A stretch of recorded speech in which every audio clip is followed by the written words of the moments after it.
Hi guys, இந்த new இயரை செம்மையாக celebrate பண்ணிவிட்டு நல்ல நல்லதும் கோயில் போகலாம் எப்படி சொல்லி நானும் என் ஃப்ரெண்டு ஈவினிங்காக போன இடம் தான் எங்கள் ஊர் பக்கத்தில் இருக்க ஆதிபராசக்தி கோவில். இங்கே சீசன் டைம்ன்றதுனால கூட்டம் கொஞ்சம் அதிகமாகவே இருந்தது. இந்த கூட்டத்தில் நாங்கள் எதனா வைப் பண்ணோம் சொல்லி நானும் என் ஃப்ரெண்டு பண்ண விஷயம் தான் இது. யாருன்னே தெரியல, பட் ரொம்ப சப்போர்ட்டிவாக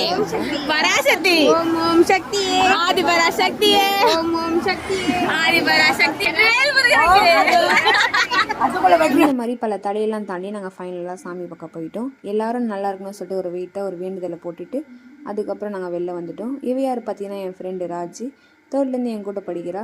என்ன தான் எங்களுக்குள்ள சின்ன வயசில் 1000 சண்டை இருந்தாலுமே இன்னமும் அதே பாசம் கேரோட இருக்கிற ஒரு பர்சன் அவன் என் லைஃப்பில். சாமி கோயில் கொஞ்சம் ஞாபகத்தமாக எதனா ஒன்று வாங்கணும்னு சொல்லிட்டு திங்ஸ் பார்த்துட்டு இருந்தோம். அதுக்கப்புறம் சோறு தான் முக்கியம் சொல்லிட்டு வழக்கமாக போகிற கடையில் போய்ட்டு எனக்கு தேவையானலாம் ஆர்டர் போட்டோம். இந்த நியூ இயர் எங்களுக்கு செம்மையாக போயிடுச்சு. உங்களுக்கு எப்படி சண்டை போட்டாலும் நெஞ்சுக்குள்ள வஞ்சம் இல்லை.